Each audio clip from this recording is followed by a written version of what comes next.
നടിയെ ആക്രമിച്ച കേസിൽ വിധി വിവരങ്ങൾ ഉമക്കത്തായി പ്രചരിച്ച സംഭവത്തിൽ സംസ്ഥാന പോലീസ് മേധാവിക്ക് പരാതി നൽകി അന്വേഷണ ഉദ്യോഗസ്ഥൻ ബൈജു പൗലോസ്. വിധിയുടെ വിശദാംശങ്ങൾ ചോർന്നതിൽ അന്വേഷണം വേണമെന്നാണ് അദ്ദേഹത്തിന്റെ ആവശ്യം. വിശദാംശങ്ങൾ ചോർന്നത് ആശങ്കപ്പെടുത്തുന്നുവെന്ന് ജസ്റ്റിസ് കമാൽ പാഷ പ്രതികരിച്ചു. നടി ആക്രമിക്കപ്പെട്ട കേസിലെ വിധിന്യായത്തിലെ സുപ്രധാന വിവരങ്ങൾ വിധി പ്രസ്താവനത്തിന് മുൻപ് തന്നെ ചോർന്നെന്ന ആരോപണത്തിൽ അന്വേഷണം വേണമെന്നാണ് കേസിലെ അന്വേഷണ ഉദ്യോഗസ്ഥനായ ഡിവൈഎസ്പി ബൈജു പൗലോസിന്റെ കത്ത്. ഇക്കാര്യം ഉന്നയിച്ച് ഇന്നലെയാണ് സംസ്ഥാന പോലീസ് മേധാവി റവാഡ ചന്ദ്രശേഖറിന് ബൈജു പൗലോസ് കത്ത് നൽകിയത്. വിധിയിലെ വിവരങ്ങൾ പുറത്തുവന്നത് എങ്ങനെയെന്ന് കണ്ടെത്തണമെന്നാണ് കത്തിലെ ആവശ്യം. വിധി വരുന്നതിന് ദിവസങ്ങൾക്ക് മുൻപ് ഊമക്കത്ത് കേരള ഹൈക്കോടതി അഡ്വക്കേറ്റ്സ് അസോസിയേഷൻ പ്രസിഡന്റിന് ലഭിച്ചിരുന്നു.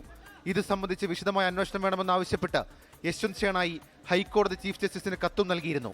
ഊമക്കത്തിന്റെ പകർപ്പടക്കമാണ് അസോസിയേഷൻ പ്രസിഡന്റ് പരാതി നൽകിയത്.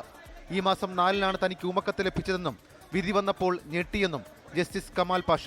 ആ ജഡ്ജ്മെന്റ് വന്നപ്പോഴാണ് ഞാൻ അത് ഞെട്ടിപ്പോയത്. കാരണം കറക്റ്റ് ആയിട്ടുള്ള കാര്യമാണ് അതിനകത്ത് പറഞ്ഞേക്കുന്നത്. നമ്മുടെ ജുഡീഷ്യറിയിലെ ഉള്ള ആ വിശ്വാസ്യത നഷ്ടപ്പെടുത്തുന്ന ഒരു പ്രക്രിയയാണ്. ഒന്നാം പ്രതി പൾസർ സുനിയടക്കം 6 പേരെ കുറ്റക്കാരായി പ്രസ്താവിച്ച വിധിയുടെ ഉള്ളടക്കമാണ് വിധി പ്രഖ്യാപിക്കും മുൻപ് ഊമക്കത്തായി ലഭിച്ചത്. കേസിൽ 7-ാം പ്രതി ചാർലി തോമസ്, 8-ാം പ്രതി ദിലീപ്, 9-ാം പ്രതി സനിൽകുമാർ എന്നിവരെ ഒഴിവാക്കുമെന്നും ഊമക്കത്തിൽ പരാമർശിച്ചതായാണ് വിവരം. ഹൈക്കോടതി വിജിലൻസ് വിഭാഗം അന്വേഷണം നടത്തുമോ എന്ന ആകാംക്ഷയ്ക്കിടെയാണ് ഇപ്പോൾ പോലീസ് അന്വേഷണത്തിനും വഴിയൊരുങ്ങുന്നത്. 24 തിരുവനന്തപുരം. ലോകത്തെവിടെയായാലും ഏത് സമയത്തും 24 വാർത്തകളും ഓഗ്മെന്റഡ് റിയാലിറ്റി പാക്കേജുകളും എക്സ്പ്ലെയിനറുകളും വിശദമായി കാണാൻ ഞങ്ങളുടെ യൂട്യൂബ് ചാനൽ നിങ്ങൾക്ക് സബ്സ്ക്രൈബ് ചെയ്യാം.